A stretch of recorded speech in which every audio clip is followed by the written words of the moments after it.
Big boss big boss big boss.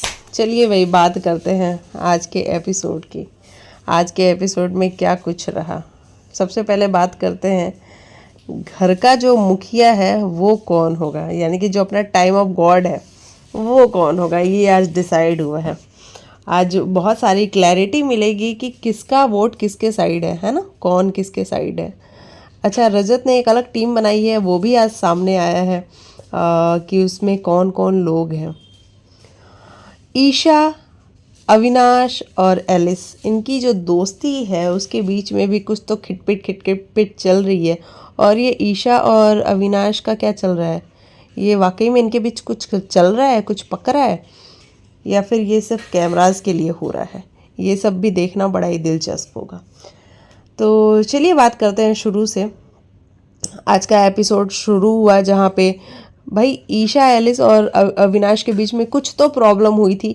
मुझे वो सुनाई ही नहीं दी प्रॉब्लम कि मैं क्या उसके बारे में बात करूं। वो क्या बोल रहे थे, खुसुर फुसुर खुसुर फुसुर, मुझे कुछ भी नहीं सुनाई दिया। मैंने अपने टीवी का वॉल्यूम फुल पे रखा हुआ था, उसके बावजूद भी मुझे कुछ भी सुनाई नहीं दिया। तो मैं उस प्रॉब्लम के बारे में कोई डिस्कशन नहीं कर पाऊँगी। हाँ, मुझे ये लास्ट में ज़रूर समझ में आया कि ईशा किसी बात पे गुस्सा है। शायद एलिस ने कोई मजाक किया ईशा को लेकर के। अब वो क्या मजाक किया, अगर आपको पता हो तो कमेंट में लिख देना। क्या मजाक किया वो नहीं पता। और उसके बाद ये तीनों अपनी प्रायोरिटी सेट करते हुए नज़र आ रहे थे, क्योंकि इन तीनों को पता है कि भैया हम तीनों का एक दूसरे और तीसरे के अलावा कोई और नहीं है। तो अविनाश ने कहा कि देख भाई, मेरी प्रायोरिटी तुम दोनों हो, तुम दोनों की प्रायोरिटी में मैं होना चाहिए। तो इस तरीके से इन लोगों ने अपनी प्रायोरिटी सेट करके रखी है।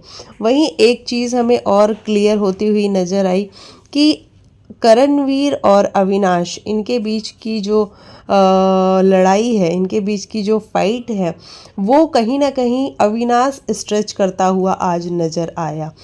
क्योंकि देखो जब सुबह हुई, अविनाश हालांकि ये एक्सपेक्ट कर रहा था कि जो कल वाली बात हुई है, यानी कि जब अंकिता और विकी कल आए हुए थे और वहाँ पे जो करण ने बोला कि भाई पापा से बात कर, या पापा बोल रहे हैं, ऐसा कुछ बोला उसने। तो करण अविनाश को ऐसा लग रहा था कि वो आके मेरे से सॉरी बोलेगा या कोई एक्सप्लेनेशन तो देगा ही देगा। वहाँ पे करण ने कोई एक्सप्लेनेशन नहीं दिया है। हालांकि इस बात के बारे में बहुत सारे लोगों ने डिस्कशन करी है कि यहाँ पे कौन सही था कौन गलत था। तो यहाँ पे देखो रजत भी एक क्वेश्चन रेज करता हुआ नजर आया कि विवियन भाई जो सभी की प्रॉब्लम्स को सॉल्व करते हैं, हर झगड़े में घुसते हैं, वो इस झगड़े में क्यों नहीं घुसे। जब करण ने जो बोला अविनाश को बाप वाला मैटर, तो वहाँ पे विवियन भाई क्यों नहीं आए। क्योंकि रजत को भी ऐसा लगता है कि अविनाश की वहाँ पे गलती नहीं थी। पहले करण ने इंस्टिगेट किया, उसके बाद अविनाश का जो रिएक्शन आया वो आया था, ऐसा रजत को लगता है। तो घर में ये बातें होनी शुरू हो गई। और देखो नायरा को भी लगता है ऐसा, श्रुतिका को भी, सभी को ऐसा लगता है। हालांकि श्रुतिका डिफेंड करती हुई नजर आई केवी को कि केवी की कोई गलती नहीं थी, केवी वहाँ पे सही था, पहले इंस्टिगेट किया था अविनाश ने। तो इस तरीके से ये चीज़ें हमें नज़र आई। हालांकि ये बात सही है कि जब उसने बाप वाली बात बोली, उसके बाद अविनाश ने हालांकि 4-5 चीज़ें और बोली। उसने जो वो चोमू बोला, गंजा बोला, टकला बोला और साला भी बोला, बहुत सारे वर्ड्स अविनाश ने और भी यूज़ किए। तो एक वर्ड के बाद उसने जो 5 वर्ड बोले, कई बारी लोगों को वो उसके 5 वर्ड नहीं याद रहते हैं, सिर्फ सामने वाले का एक वर्ड याद रहता है। चलिए आज सुबह से शुरू करते हैं। सुबह सभी को फ्रूट्स मिल रहे थे। वहाँ केवी नहीं गया अविनाश से मांगने के लिए कि भाई मैं नहीं जा रहा उससे मांगने के लिए, लेकिन अविनाश देखो फिर भी उम्मीद लगाया बैठा था कि केवी आएगा और मेरे से मांगेगा। उसने लोगों से कहा कि भाई केवी को भेज दो, आके मेरे से फ्रूट लेके जाए। अच्छा, वो एप्पल खा रहा है, खाता हुआ आया भी। विविन ने कहा कि जा भाई मांग ले उससे, वो तेरे को दे देगा। उसने कहा कि भाई तू क्या देगा मेरे को, अंडे दे दे। तो नहीं, यहाँ लग्जरी राशन तो मिलने नहीं वाला, तो एप्पल दे दे, ऑरेंज दे दे। और वहाँ पे अविनाश ने कुछ भी उसको नहीं दिया, बल्कि ये पूछा कि ये तू कहाँ से खा रहा है, ये एप्पल तू कहाँ से खा रहा है। तो उसने कहा भाई जब तू नहीं देगा तो मैं लोगों से लेके कुछ ना कुछ तो खाऊंगा ही, तो मैं ये खा रहा हूँ। और उसके बाद चल निकल, चल चोमू चोमू, ये जो अविनाश ने किया है उसके बाद उसका वापस रिएक्शन आया है कि पापा से पूछ ले या पापा से बात कर ले, ऐसा उसने कुछ बोला। तो देखो केवी का रिएक्शन तब आया है जब अविनाश ने उसको इंस्टिगेट किया वापस से। तो मुझे लगता है कि अविनाश को भी पता है कि भैया मेरे को जो कंटेंट है ना वो यहीं से मिल सकता है, तो इसीलिए अब उसने ना बाकी सभी से लड़ना भिड़ना बिल्कुल बंद कर दिया है और उसने एक टारगेट बना लिया है केवी कि मैं इसको बोलूँगा और इसके पास से रिएक्शन आएगा और उसके बाद बातें बढ़ेंगी। और फिर वही वाली बात शुरू हो गई कि चोमू चाचा ऐसे करके वो बातें करने लगा अविनाश। तो मैं ये ज़रूर कहूँगी कि अविनाश तुमको अगर वाकई में ऐसा लगता है कि लोग तुमको रेस्पेक्ट करें तो पहले तो तुमको थोड़ा सा तरीके से बात करना होगा। और जब तुम ये चाहते हो कि केवी आके तुमसे मांगे तो जब वो गया तो तुम्हें दे देना चाहिए था, ना कि उसको फिर वापस से इंस्टिगेट करना चाहिए था। तो यहाँ तुम्हारी गलती हमें तो नज़र आई। और जो केवी का सरकाइज़म है वो हम सबको पता है भाई, वो सरकाइज़म बहुत अच्छा वाला मारता है ना, तो उसमें उसको कोई फेल नहीं कर सकता है। और आप सबने अगर देखा होगा जब वो रजत की बोल रही हूँ मैं, अविनाश जब जेल से बाहर आया था और केवी वो बुक रीड कर रहा था, क्या बोलते हैं उसको, जो बिग बॉस की जो एक किताब सी आती है उसको रीड कर रहा था, तो वहाँ पे भी अविनाश कंटिन्यू चोमू चोमू चोमू किए जा रहा था जो कि अननेसेसरी था। वहाँ उस चीज़ की कोई ज़रूरत नहीं थी और केवी ने बड़ी स्मार्टली उस चीज़ को टैकल भी किया, वो मुस्कुरा के निकल गया आगे। तो अविनाश आपको थोड़ा सा ना थोड़ा रुकना पड़ेगा, है ना। आप हर बार हर बातों को लेकर के इस तरीके से नहीं कर सकते हो कि आप विक्टिम हो। ठीक है, लोगों को ऐसा लगता है कि आप सही कर रहे हो, आप अच्छा कर रहे हो शो के लिए, लेकिन आपको थोड़ा सा समझना तो पड़ेगा ही। तो ये वाली चीज़ें आज हमें नज़र आई। वहीं आज क्या नाम है इनका, ईशा रजत से बात करती हुई नजर आई, जहाँ पे रजत ने उनसे कहा, देखो पहले रजत ने बैठ के अरफीन से बात की आई थिंक, हाँ, कि इन दोनों का क्या चल रहा है, ये हमेशा जेल के आगे बैठी रहती हैं। वहाँ पे अरफीन ने कहा कि इन दोनों का नहीं चल रहा है, मुझे लगता है कि ईशा का अविनाश के साथ कुछ तो हाँ ऐसा चल रहा है। तो अविनाश देखो शायद रजत ईशा को अपनी सिस्टर बोलता है कि ये मेरी बहन जैसी है और मैं इसको बहुत ज़्यादा मानता हूँ। तो रात में उससे बात भी कर रहा था कि देख ईशा, तू अदरवाइज़ मत लियो, लेकिन हाँ अगर तू ऐसे कंटिन्यू जेल के आगे बैठी रहेगी तो वो देखने में थोड़ा सा अजीब लगता है। और शहजादा और लोग तो ऐसी बातें करते रहते हैं। अब देखो शहजादा ने ऐसा कुछ बात किया है या नहीं किया है वो तो हमें बिग बॉस ने दिखाया नहीं, लेकिन हाँ घर में ये बातें चलनी शुरू हो चुकी हैं कि ईशा और अविनाश के बीच में कुछ तो पक रहा है, कुछ तो खिचड़ी पक रही है। ऐसी बातें शुरू हो चुकी हैं और ऐसा बाहर भी, बिग बॉस के घर के बाहर भी ये सारी चीज़ें हमें नज़र तो आ रही हैं एटलीस्ट। अच्छा एलिस क्या कर रही है, वी डोंट नो भाई, वो शो के अंदर क्या ही कर रही है। जितना ईशा वर्ड बोलती है उसके पीछे पीछे वो बोलती है। मतलब एलिस का अपना कोई पॉइंट ऑफ व्यू नहीं नज़र आ रहा है। बिग बॉस जो लेके आए थे कि हमारे टॉप 2 हैं एलिस कौशिक और ये अपना विवियन, तो विवियन का तो फिर भी हमें पॉइंट ऑफ व्यू नज़र आता है कई बारी, लेकिन ये एलिस क्या कर रही है भाई, एक भी उस लड़की का पॉइंट ऑफ व्यू नहीं है। हमें वो काफ़ी स्ट्रांग लग रही थी स्टार्टिंग में जब वो आई थी तो, लेकिन अभी तो वो बिल्कुल ईशा और अविनाश जो कहते हैं बस वो पीछे पीछे पीछे पीछे चलती है और जो वो बोलते हैं उसकी हाँ में हाँ, हाँ में हाँ, हाँ में हाँ मिलाती है। ईशा मुझे थोड़ी स्ट्रांग लगती है, वो थोड़ी तेज भी लगती है मुझे, लेकिन एलिस का कोई पॉइंट ऑफ व्यू नहीं है और हमें नज़र भी नहीं आता है, ये बात तो बिल्कुल तय है। तो ये वाली चीज़ यहाँ पे हमें नज़र आई। उसके बाद बात करते हैं विवियन और करण के बीच में भी एक हमें टशन देखने को मिली। हालांकि अभी ये बड़ी सॉफ्ट सी है। विवियन का ये कहना था कि यार देख, जब सारे घर वाले जाके उससे मांग रहे हैं तो तू भी जाके मांग ले। हालांकि वहाँ पे विवियन के कहने पे केवी गया और उसके बाद वाला इंसिडेंट मैंने आपको पहले ही डिस्कस कर दिया है कि अविनाश ने ऐसा बोला। अब वापस से केवी सभी की फ्रूट्स में से एक एक बाइट ले रहा था, तो वहाँ पे विवियन ही वो पहला आदमी था जिसने ये कहा कि देख यार, उसने शेयरिंग करने से मना किया है और उसे ये पता लगेगा कि हम शेयर कर रहे हैं तो वो हमारी चीज़ें भी बंद कर देगा, तो तू प्लीज़ उससे जाके ले ले, हमसे मत ले। वहाँ पे श्रुतिका ने भी एक लाइन बोली, अगर आप सबने सुनी हो तो। श्रुतिका ने ये कहा कि देखो भाई यहाँ कैमराज लगे हुए हैं, यानी कि उसका जो इनडायरेक्ट इंडिकेशन था वो ईशा और एलिस थे कि ईशा और एलिस यहाँ बैठे हुए हैं, ये जाके बता देंगे कि वो शेयर कर रहे हैं सारे के सारे बैठ के, और फिर अविनाश फ्रूट नहीं देगा इन सभी को।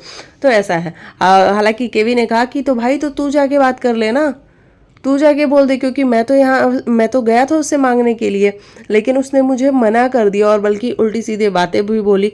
लेकिन विविन को फिर ऐसा लगता है कि तू जाके उससे लड़ता है, तू बाप पे जाता है और तू बातों को बढ़ाता है, ऐसा विवियन को लगता है कि केवी ऐसा करता है। हालांकि अगर आज के पूरे सिनेरियो को हम देखें तो आज हाँ ये मानते हैं कि कल वाली बात का गुस्सा अविनाश के मन में आज भी होगा, लेकिन आज जो सुबह से शुरुआत हुई थी, केवी जब उससे मांगने गया था वहाँ पे क्लियरली नजर आया कि अविनाश ने उस चीज़ को पहले बढ़ावा दिया और उसके बाद फिर केवी आया कि बाप बाप। हालांकि केवी को नहीं जाना चाहिए बाप पे, लेकिन फिर भी केवी को पता है कि भाई हाथ तो उठा नहीं सकते यहाँ पे, और लड़ाई कैसे कर सकते हैं, मुंह से ही बोल सकते हैं, तो मैं मुंह से बोलूँगा। केवी का सीधा सा है, मैं मुंह से बोलूँगा। तो बस वो वाली चीज़ हमें नज़र आई। और फिर कहीं ना कहीं देखो केवी और विवियन की जो दोस्ती है वो थोड़ी सी डगमगा तो रही है। अभी विवियन फ्रंट फुट पे नहीं आगे खेल रहा है, और केवी भी कहीं ना कहीं अविनाश के साथ तो फिर भी सामने से है, लेकिन विवियन के आगे वो थोड़ा सा रुक रहा है, झुक रहा है, क्योंकि इनकी आपस में दोस्ती है तो ये नहीं चाहते डायरेक्ट यहाँ पे लड़ना। लेकिन हाँ, आगे आने वाले दिनों में ये हमें क्लियर होता हुआ नजर आएगा कि भैया इन दोनों की बन तो नहीं ही रही है, क्योंकि दोनों के का जो पर्सपेक्टिव है वो अलग अलग है। जो दोनों की फ्रेंडशिप भी है वो भी कहीं ना कहीं अलग है। अभी देखो विवियन की जो लाइकिंग है अभी वो अविनाश के साइड है, और केवी की जो लाइकिंग है वो बाकी और किसी के साथ तो नहीं है, लेकिन हाँ उसको अरफीन, शिल्पा, ये सारे लोगों के साथ उसका है थोड़ा सा। बाकी अविनाश को तो वो बिल्कुल भी पसंद नहीं करता है, क्योंकि केवी को ये पता है कि भाई ये बंदा कुछ नहीं करेगा, ये कुछ भी नहीं करेगा, ये सिर्फ जो क्या कहते हैं तड़पड़ा के उठ के आ रहा है, ये बस वही कर सकता है। ना ये हाथ उठा सकता है, ना ये मार सकता है, क्योंकि इसको मारना नहीं है। ये सिर्फ मुंह से, वो पता है इसको कि बिग बॉस चल रहा है और यहाँ पे मुंह से बोल सकते हैं, तो ये मुंह से बोलेगा कंटिन्यू। केवी वैसे डिकोड बहुत सही करता है। चलिए उसके बाद बात करते हैं कि घर में एक टास्क हुआ जहाँ पे गॉड ऑफ टाइम है ना, कि टाइम ऑफ गॉड ऐसा कुछ बनाना था, और एक और बार रजत को बुलाया गया कन्फेशन रूम में, और कन्फेशन रूम में बुला के पूछा गया कि आप क्या चाहते हैं कि टाइम ऑफ गॉड बनना। रजत ने कहा कि हाँ भाई मैं चाहता हूँ, क्योंकि रजत के जो थॉट्स हैं ना वो बड़े क्लियर हैं, वो अपने जो माइंड में वो बड़ा क्लियर है, उसको ना वाकई में मैनिपुलेशन नहीं आता है। जितना अभी तक हमने उसको देखा है मैनिपुलेट वो नहीं कर पा रहा है, तो ये चीज़ तो बड़ी क्लियर है, और शायद बिग बॉस को ये चीज़ उसकी पसंद भी आ रही है, और इसीलिए आज क्या कहते हैं उन्होंने उसको टाइम ऑफ गॉड की एक अपॉर्चुनिटी दी। अच्छा देखो बिग बॉस भी कहीं ना रजत के साथ खेल रहे हैं, वो इस तरीके से कि बुलाया रजत को कन्फेशन रूम में, वहाँ पे उसकी जो वो टर्टवाइज थी, उसकी जो पूंछ टूट गई थी, उसके लिए फेविक्विक भी दे दिया, रजत को खुश हो गया। अब रजत से वहाँ पे बातें निकलवा रहे हैं कि अरफीन ने जो टाइम ऑफ गॉड का संचालन किया वो क्या सही किया नहीं किया, और इन सारी चीज़ों को बाहर बैठे लोगों को दिखा रहे हैं। आपकी प्रायोरिटीज़ कौन कौन है, वहाँ पे रजत ने बड़ी क्लियरली बोला कि भैया मेरी दो ही प्रायोरिटीज़ है, वो और बग्गा जी हैं और एक ईशा है। तो देखो बग्गा जी के साथ तो स्टार्टिंग में हमने देखी थी रजत की एक फाइट, लेकिन हाँ ईशा के साथ हो सकता है कि इन दोनों की बॉन्डिंग बनी हो।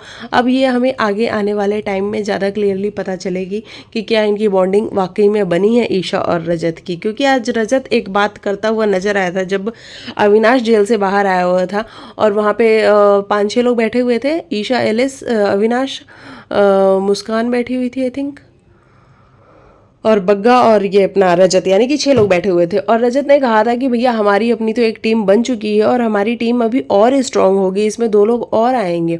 तो बाकी लोगों ने कहा कि 2 लोग कौन आने वाले हैं, तो उसने कहा कि अरफीन और सारा ये भी हमारी साइड आने वाले हैं। तो क्या इनकी टीम बन रही है, कुछ गैंगअप हो रहा है, क्या चीज़ें हो रही हैं, ये अभी पिक्चर क्लियर नहीं है। ये पिक्चर जैसे ही क्लियर हो जाएगी वो सब कुछ सामने आ जाएगा। अच्छा शहजादा को क्या हो गया भाई, अचानक से एक फ़ोन आएगा और तू माफिया मांगता फिरेगा, ये क्या हो रहा था, किस बात पे अचानक से ये वाली फाइट शुरू हो गई रजत और शहजादा की। शहजादा इतने टाइम से चुप था, हमें तो लगा कि शहजादा भूल ही चुका है कि वो बिग बॉस के घर में आया है। मुझे तो ऐसा लगा कि अब वो सोच चुका है कि अब मैं कुछ नहीं बोलूँगा, क्योंकि जब मैं बोलता हूँ मेरा गला बैठ जाता है, तो अब मैं अपने गले को बिल्कुल बैठने नहीं दूंगा, तो मैं बोलूँगा ही नहीं। लेकिन एक बार और चीखा है शहजादा, ऐसी आंखें बाहर निकाल के, और चीख रहा था। अब देखते हैं वो मैटर क्या है। चलिए फिर टाइम ऑफ गॉड की बात कर लेते हैं कि वो वाला टास्क हुआ घर के अंदर जहाँ पे दोनों ने अपने अपने वोट्स मांगे कि भाई हमें वोट कर दो, हमें वोट कर दो। और एक बार फिर से बहुत सारे लोग अरफीन की साइड थे, बहुत सारे लोग रजत की साइड थे। आपको बता देते हैं कि कौन कौन अरफीन की साइड था और कौन कौन रजत की साइड था। देखो रजत की साइड जो लोग थे उसमें से ईशा, एलिस, ये तो क्योंकि ईशा रजत की साइड है तो एलिस भी कहीं ना कहीं वहीं गई। अविनाश को भी इन लोगों ने इन्फ्लुएंस किया कि देख भाई तू हाँ रजत की साइड आ जाए क्योंकि रजत हमारे लिए खेल सकता है आगे इन फ्यूचर। तो अविनाश भी रजत की साइड हो लिया। अच्छा केवी का मुझे समझ नहीं आया, जो केवी कल जब विवियन और रजत में से चूज करना था तो वो अचानक से अगेंस्ट हो गया विवियन के और वो रजत के पास चला गया कि नहीं मुझे लगता है कि रजत ज़्यादा इंटेलिजेंट है। लेकिन आज जब हाउस होल्ड की बात आई है, जब लीडरशिप की बात आई है कि घर को कौन संभालेगा, ये क्या है अपना यार टाइम ऑफ गॉड, इसकी जब बात आई है तो वो अचानक से अरफीन की साइड चला गया। तो ये चीज़ मुझे थोड़ी सी ऐसी लगी है कि ऐसा क्यों, यानी कि कल उसको विवियन के अगेंस्ट रहना था, उसको रजत के साइड नहीं जाना था, उसको मोस्टली विवियन के अगेंस्ट होना था। क्योंकि उसने ये जब पूछा था केवी ने विवियन से कि विवियन तुम्हें जो अविनाश ने किया वो तुम्हें सही लगता है, लगता है, लगता है, लगता है। और बाद में केवी, सॉरी क्या नाम है यार, एक तो मैं नाम में इतनी कंफ्यूज हो जाती हूँ ना, विवियन ने कहा कि हाँ मुझे लगता है कि अविनाश सही था। और वहाँ से फिर केवी का गुस्सा भड़का था और इसीलिए वो विवियन के अगेंस्ट हुआ था। लेकिन आज जो बात करने की कोशिश करी है विवियन ने कि देख भाई तू रजत की साइड मत जा, तो इसकी साइड रह, अरफीन की साइड रह। और पहले से ही केवी ने डिसाइड कर रखा था कि मैं अरफीन की ही साइड हूँ, मैं रजत की साइड नहीं हूँ। तो इस तरीके से मैं बता रही थी आपको, ईशा, एलिस, एलिस, बग्गा और कौन था, शिल्पा जी। अच्छा शिल्पा जी का देखो भाई, शिल्पा जी हमेशा से अरफीन की ही साइड थी, आज अचानक से क्या हो गया कि वो रजत की साइड चली गई। उनको ऐसा लगता है कि अब हमें थोड़ा सा देखना चाहिए कि भाई घर में अगर अरफीन के अलावा कोई चलाता है घर तो वो किस तरीके से चलाता है। तो शिल्पा जी ने जो पलटी मारी है ना वो भी बड़ी देखने लायक पलटी थी। हाँ ये वाली चीज़ भी, चाहत भी अरफीन की साइड नहीं गई है क्योंकि चाहत का जाना बनता भी नहीं था अरफीन की साइड। क्योंकि अरफीन ने जब उसकी हुकूमत थी, यही बोलेंगे हुकूमत, मतलब जब उसका टाइम ऑफ गॉड पीरियड चल रहा था उस टाइम चाहत के साथ जोर ज़बरदस्ती हुई थी किचन में, अगर आप सबको याद हो तो। वहाँ पे अरफीन ने बिल्कुल भी नहीं बोला था, बल्कि अरफीन उनके सपोर्ट में खड़ा था कि हाँ इसके हाथ से छीन लो, खाना खाना नहीं बनेगा किचन में। चाहत ने वही कहा कि मैं चाहती हूँ कि रजत बने ताकि हमें एक अलग पर्सपेक्टिव देखने को मिले कि बाहर और क्या कुछ हो सकता है। तो इस तरीके से चाहत ने भी इन्हीं को वोट दिया, रजत को वोट दिया। तो इस तरीके से जो वोट थे वो बराबर बराबर हो गए। हालांकि मैं शायद जोड़ रही हूँ तो मेरे जोड़ने में कुछ ऊपर नीचे हो रहा है। मेरे जोड़ने में ऐसा आ रहा है कि 9 लोग अरफीन की साइड है और 7 लोग इनकी साइड हैं। लेकिन बिग बॉस ने ऐसा कहा कि बराबर बराबर हुआ और टाई हो गया, तो हम मान लेते हैं भाई बिग बॉस की बात। लेकिन मुझे ऐसा लगता है कि वोट्स जो हैं वो शायद 9 और 7 का रेशियो था। मैं हो सकता है गलत भी हूँ क्योंकि मैंने लिखा नहीं है, मैंने हाथों पे जोड़ा था तो मुझे ऐसा लगा। तो चलिए ये था मेरे हिसाब से आज के एपिसोड का रिव्यू। और अभी घर में कोई टाइम ऑफ गॉड नहीं है, यानी कि घर में कोई भी सरपंच नहीं है इस टाइम, और सारे अब खुले में खाएंगे, खुले में लड़ेंगे, खुले में बवाल काटेंगे और देखते हैं क्या क्या खुले में करते हैं। तो इस तरीके से चीज़ें हमें नज़र आई हैं।